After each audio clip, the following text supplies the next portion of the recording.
Bienvenidos a Mesa de Diálogo, este espacio de charla, de conversación que tenemos acá en rosario3.com. Hoy nos visita la periodista Natalia Suazo, que acaba de escribir este libro que vemos acá, que son Los dueños de Internet. Natalia es politóloga, es periodista, no solamente escribe libros, sino que además hace consultoría para empresas y gobiernos en lo que hace a comunicación digital. Y bueno, hoy nos viene a presentar justamente este libro que acaba de hablar. ¿Cómo estás, Natalia? ¿Todo bien? Bien, muchas gracias por invitarme. Bueno, no, gracias a vos por venir un rato acá a charlar con nosotros. En principio me gustaría saber cómo fue que elegiste Internet como tu campo de acción. Vos venís escribiendo mucho sobre este tema desde hace muchos años. ¿Y cuál fue por ahí aquello que te llevó a empezar a investigar este tema? Bueno, yo estudié ciencia política, pero siempre trabajé en periodismo, mi oficio es el periodismo, y estuve en las redacciones cuando se estaban digitalizando hace mucho tiempo en clarín.com y en otras. Y de hacer contenido digital y hacer periodismo digital, me empecé a preguntar, digamos, siempre con el espíritu curioso que me caracteriza, que me hacía agarrar los mapas, que bueno, que es una de las cosas que está en mi libro anterior. Me empecé a preguntar cómo funcionaba y a entender la parte política. Tuvo bastante que ver, creo, haber empezado a escribir en Le Monde Diplomatique, que es un género que me gusta porque es un periodismo con análisis, pero también mucha información, mucho dato duro. Me permitió encontrar un género que tal vez en Argentina no es tan común, que es un periodismo que, digamos, primero presenta los datos, pero problematizando, digamos, haciéndose preguntas de entrada, digamos, y tratando de responder esas preguntas con información, pero también con nuevas preguntas y buscando, digamos, la crítica, el criterio más allá de la noticia. Y el primero, Guerras de Internet, lo escribí después de muchos años de cubrir los temas tecnopolíticos, cuando la verdad es que eran raros, digamos, escribir sobre Wikileaks en su momento, sobre lo que estaba pasando con las filtraciones de información, después escribir sobre Anonymous, sobre hackers, no sé, software libre, esas cosas que hace algunos años no eran para nada comunes, ni siquiera en nuestro vocabulario. Hoy ya la palabra hacker tal vez es más común. Hoy hablar de redes sociales utilizadas para la política es más común, pero bueno, lo que más había y tal vez todavía sigue habiendo es una visión más descriptiva bueno, o más comercial de las redes sociales o de la tecnología. Y Guerras de Internet fue un poco, mi anterior libro, antes de Dueños de Internet, fue como un intento de explicar todo de cero. En mi libro anterior yo cuento cómo funciona Internet, la infraestructura de Internet, las leyes. Ese famoso cable que entra por las toninas. Claro. Pero no solo eso, las leyes y cómo eso afecta a la privacidad. O sea, yo quería empezar de cero, empezar desde el primer momento de cómo está construido, quiénes son las manos que están involucradas, los dueños. Los dueños de Internet, el título de mi libro actual está en Guerras de Internet, porque yo todo el tiempo busco ponerle nombres, porque un gran error del periodismo, si lo podemos llamar así, de tecnología, es que, digamos, copia gacetillas, digamos, cuenta mucho lo que quieren las empresas, pero no pregunta más allá de eso, o digamos, no indaga mucho. Y para explicar un tema que en ese momento, después de lo que fueron las revelaciones de Snowden respecto del espionaje de los gobiernos... El conflicto ahí con la NSA, digamos, con la NSA, el espionaje. Claro. Mi primer libro vino después de eso, entonces está más concentrado en explicar desde la infraestructura hasta las leyes que nos protegen o no nos protegen, cómo es ese tema de la privacidad y de los datos personales. Y mientras escribía ese, venía sucediendo otra cosa en términos del negocio, que es que la Internet, digamos, y las empresas con las que nos relacionamos se empezaron a concentrar cada vez más. Claro. Hasta este momento que estamos viviendo en lo que yo llamo al principio del libro, una especie de mapa neoimperialista en el cual unas pocas plataformas concentran casi todo lo que hacemos. De hecho, vos hablas de los 5 grandes de Internet, que estos serían Google, Amazon, Facebook, Apple y me estaría faltando... Microsoft. Y Microsoft, justamente. Sí. ¿En qué se especializa cada uno de estos 5 grandes y por ahí cómo era previamente a que quedaran ellos el ecosistema de Internet? Yo al principio del libro doy un dato que es que en 2014, hace 4 años, muy poquito tiempo, interactuábamos con unas 35 empresas grandes, que ya incluso eran grandes en ese momento, pero que estaban mucho más diversificadas, tanto de software como de hardware, como de conectividad, etcétera. Y hoy lo que está sucediendo es que estas empresas son a su vez grandes plataformas que desarrollan su propio modelo de negocios. Pongámoslo en ejemplos. Hoy Google, además de ser un buscador, que fue lo que fue al principio, es todo un ecosistema de aplicaciones, desde el mail, los mapas, el propio sistema operativo que usamos si tenemos un teléfono Android. Más lejos, ¿no? Drive, que para trabajar es maravilloso. Todo un ecosistema de trabajo, claro, es muy eficiente. ¿Y cuál es la clave de ese monopolio que hoy tiene la empresa? Son los datos. ¿Por qué? Porque hoy la gran prioridad del negocio de Google es la inteligencia artificial, que no es nada más que aprender de todos esos datos que vamos dejando. ¿Qué serían por ahí, para el que no está muy en el tema, qué serían esos datos, digamos? ¿Qué son huellas nuestras a medida que vamos navegando, a medida que vamos dando clics, consumiendo determinados productos? ¿Qué serían? Cualquier cosa que usamos en general le preguntamos y nos responde, o a su vez le respondemos a ese software, a ese programa, que puede ser un mail. Entonces en el mail podemos escribir determinadas palabras que determinan un interés, podemos buscar otras, podemos buscar en un buscador, o mañana podemos determinar que en tal calle es un lugar que vamos frecuentemente porque es nuestra casa, es nuestro trabajo, o que nos gustan determinados productos, entonces buscamos esos productos. No sé, si nos gustan las bicicletas, buscamos de eso, si nos gusta el cine, buscamos de eso, etc. Y todos esos datos nos convierten a nosotros en, digamos, usuarios, pero a su vez en clientes de esa empresa. Entonces la empresa lo que hace es procesar esos datos para ofrecernos cosas similares que nos puedan gustar. Pero no solo eso, sino que eso hoy también está, digamos, va a interactuar con que nos puedan vender, porque si nos gusta determinada comida, mañana nos dirán que si estamos yendo por determinado barrio, que pares en tal lugar, que pares en tal lugar porque está la comida que te gusta, o si te gustó un libro, te van a decir que mañana va a salir tal otro libro que te puede gustar, o tal película, etc. Ese es un gran negocio de una de las empresas. Yo digo, es el monopolio de los datos en manos de Google.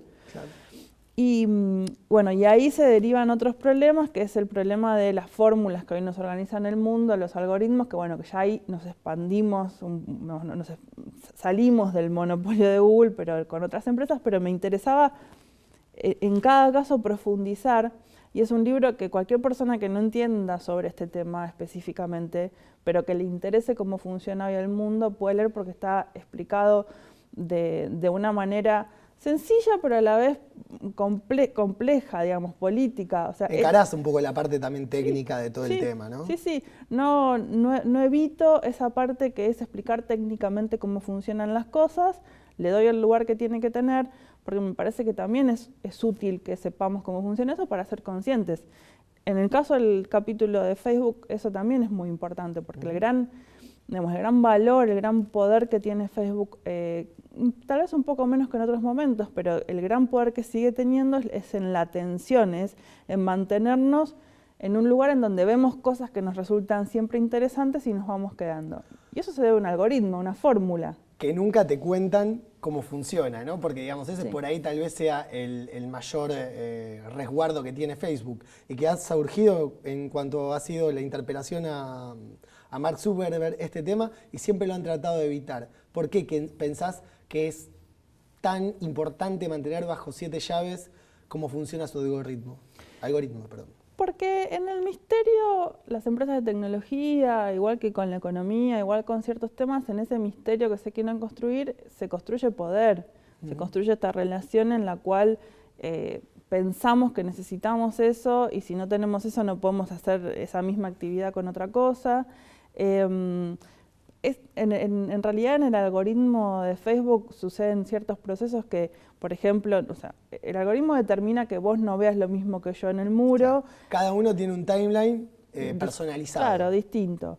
¿Y por qué es eso? Porque lo que busca Facebook es que estemos la mayor cantidad de tiempo posible dentro de ese mundo que es Facebook.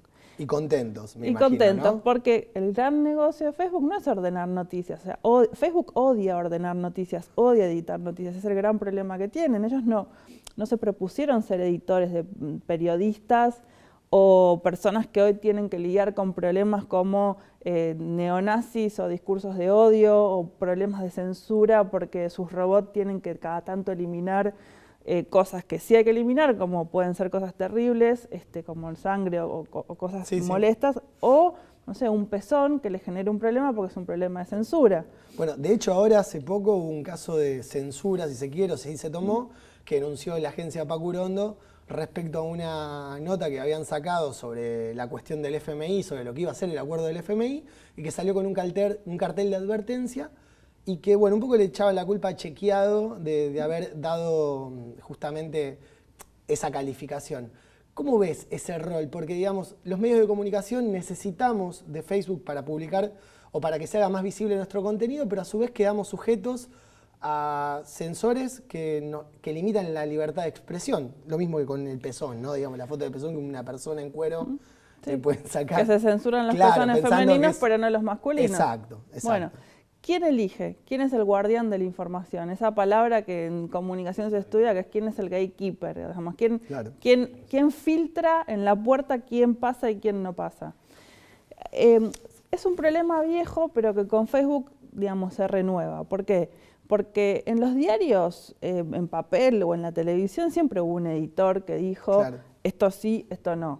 Con las redes sociales en algún momento pensamos que eso iba a ser más libre y en cierto punto lo es, digamos, tener un blog no es tan caro, si uno dice cosas interesantes se puede leer.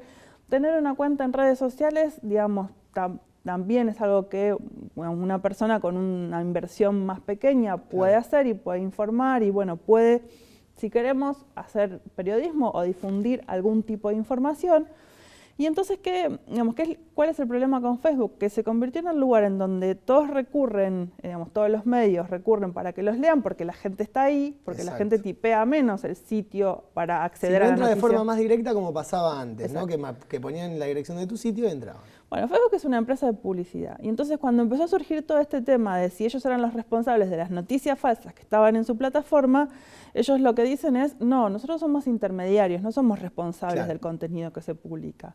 Y después de, bueno, sobre todo el triunfo de Donald Trump, que fue ayudado también por mucha difusión de noticias falsas mezclada con publicidad, se generó un revuelo en el cual Facebook empezó a encontrar en diferentes ONGs o agrupaciones en el mundo de chequeo de noticias, de chequeo de discurso público, o sea, digamos, son periodistas que trabajan de chequear sea a políticos o sea a otros medios, encontró alianzas para legitimar este trabajo. Que es un trabajo delicado, porque es un trabajo que determina qué es verdad y qué no es verdad. ¿Y quién puede hablar y quién no? ¿Quién puede hablar y quién no? Bueno, ese es un problema. Una de las alianzas que hicieron en Argentina fue con Chequeado, y creo que ahí, y a partir de esta alianza con Chequeado, hace unas semanas se dio de baja una noticia que hablaba sobre, digamos, que se iba a eliminar el Fondo de Sustentabilidad del ANSES a partir del acuerdo del FMI, y era una nota que, la nota de Pacurondo tenía información y tenía también cierta opinión, que en realidad si lo pensamos, hoy casi todas las notas de cualquier medio tienen un poco de cada cosa. Totalmente. Y además están editorializadas. Creo que ahí el punto es que ellos se alíen solamente con una organización de chequeo. En realidad lo más inteligente sería que en cada país se encuentren un conjunto de otras organizaciones periodísticas, que puedan además equilibrar un poco el trabajo, que puedan intercambiar opiniones, que no sea una gran plataforma con, digamos, un verificador, uno solo. Porque también ese verificador en realidad pierde su legitimidad cuando tiene que tomar estas decisiones, ¿no? Se va a poner en duda también esto. Entonces creo que se está discutiendo y está en proceso, pero todavía hay muchas cosas que mejorar. Otro de los grandes que nombrás, y me interesa mucho que me cuentes un poco, es el caso de Microsoft, sobre todo porque se ha dedicado a acercarse a gobiernos, sobre todo para hablar de temas como tienen que ver la educación. Y a veces podemos llegar a terminar, digamos, tal vez privatizando la cuestión de quién elige los contenidos que consumen nuestra población en los colegios. ¿Cómo es la inserción de Microsoft en ese punto en Argentina? Microsoft en Argentina y en el mundo, su gran negocio es hacer que las personas accedan desde pequeñas, los niños, a un sistema operativo para que después lo utilicen toda la vida y sigan pagando por él, porque no es gratis, en el caso del sistema operativo Windows, que es el que tienen casi todas las computadoras por default. Vos pagás una licencia. Pagás una licencia. Pero el mecanismo para lograr eso es lo que yo cuento en uno de los capítulos de Los Dueños, es hacer acuerdos, hacer alianzas con los gobiernos, específicamente con los ministerios de educación, para ofrecerles primero, en una primera instancia, esos programas gratis, que las computadoras, por ejemplo, que se ofrecen desde el Estado, que los programas de capacitación en informática sean con Windows, o sea, en vez de hacer una capacitación sobre computación o sobre informática, sean clases de Windows. Y entonces lo que se termina haciendo es moldeando o pensando que las computadoras todas van a funcionar así. Windows, claro. Y en realidad ese es un proceso que venía sucediendo. Las primeras alianzas del gobierno con Microsoft en Argentina sucedieron durante el kirchnerismo.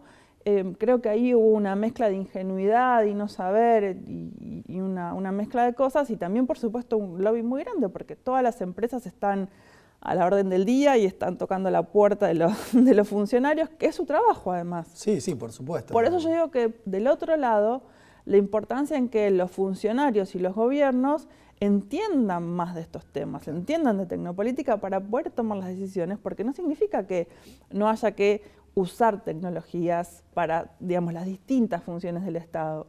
El tema es quién toma la decisión.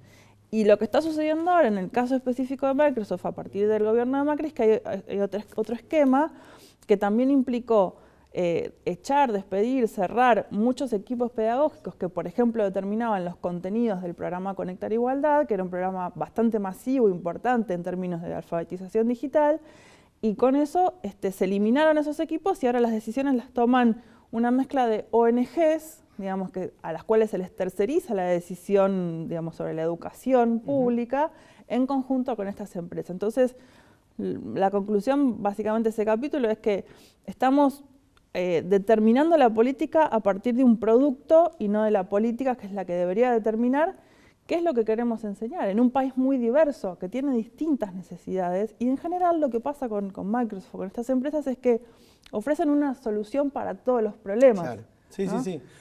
Vos sabés que también otro tema que aborda el libro, y que vos también abordás mucho en tus artículos, sobre todo en los de Le Monde, es, digamos, el futuro del trabajo. Sí. Y me gustaría que hables un poco de qué son estas apps, digamos, como pueden ser Globo, Rappi, que vemos gente que va corriendo por la ciudad en bicicleta con una mochila térmica, llevando pedidos de acá para allá. Digamos, ¿cómo funciona ese esquema de trabajo? Vos lo llamás la uberización del trabajo. Si podés hablarnos un poquito de eso. Es un tema que a mí me interesa porque es lo mismo. La tecnología va a ser parte de los procesos del trabajo. Hay trabajos que se van a robotizar o que ya están robotizados, pero cada vez más, y otros que se van a automatizar y otros que se van a reemplazar. Y obviamente vamos a usar las tecnologías para hacer cosas que antes hacíamos distinto.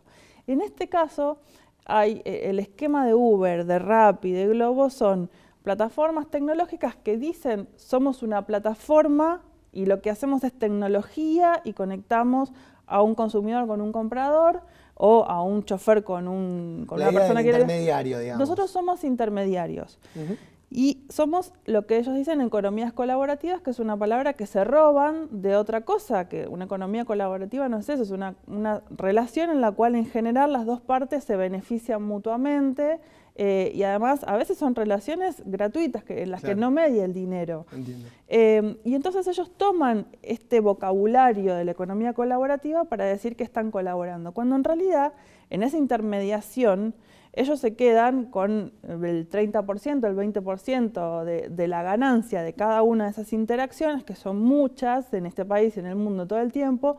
Por otro lado, lo que no hacen es pagar impuestos locales, en Uber, por ejemplo, en el caso de Uber, y la otra cosa que no hacen es generar beneficios para los trabajadores. Los trabajadores terminan siendo, además de personas muy precarizadas en sus empleos, por ejemplo, si se rompen una pierna haciendo un pedido, tienen que parar de trabajar y no hay cómo cubrirlo, y en general tampoco tienen cómo, digamos, acceder a la salud en ese caso. Pero por otro lado, lo que tenemos un gran problema que sucede y por el cual ahora hubo una huelga en Rappi, es que tampoco son transparentes respecto de cómo, por ejemplo, le ponen la tarifa a los pedidos en determinados horarios. Cuando los trabajadores de Rappi hicieron una huelga para pedir información y para que esto se revirtiera, a los trabajadores que no estaban en la huelga o los que quisieron, digamos, llamar la atención, les ofrecían el doble de la tarifa para que salieran a trabajar. Entonces, ¿qué hacen estas empresas? Manejan el algoritmo para que haya una mayor demanda cuando necesitan más demanda y pagan más o pagan menos. Entonces controlan el precio. Ellos dicen, nosotros no somos una empresa, somos una intermediadora tecnológica, pero controlan el precio, controlan las condiciones laborales. Entonces, ahí yo vuelvo a ¿qué hacemos nosotros? Bueno, ahí es un gran desafío para los sindicatos y es un desafío interesante, que es si hay una opción, que es que los sindicatos tradicionales puedan incluir a estas personas que tienen estos nuevos tipos de trabajo y que puedan generar distintas negociaciones con las nuevas empresas, que, digamos, que también entiendan esta lógica. Que se adapten, entiendan el tiempo que vivimos. O que nazcan nuevos sindicatos de trabajadores que, digamos, que sean tecnológicos o de plataformas. Y eso es un gran desafío y es interesante. E implica entender tecnología, pero también implica entender de los mismos problemas que teníamos antes, ¿no? Porque la precarización todos la hemos vivido en alguna parte de nuestra vida laboral. Entonces es un poco de lo viejo y un poco de lo nuevo, como casi todo esto, ¿no? Bueno, los invitamos a todos a que lean Los Dueños de Internet, este nuevo libro de Natalia Suazo. Lamentablemente nos quedamos sin tiempo, me hubiera gustado preguntarte algunas cosas más, Natalia, pero bueno, muchas gracias por venir. Gracias a ustedes. Bueno, y gracias a ustedes, nos vemos en el próximo Mesa de Diálogo.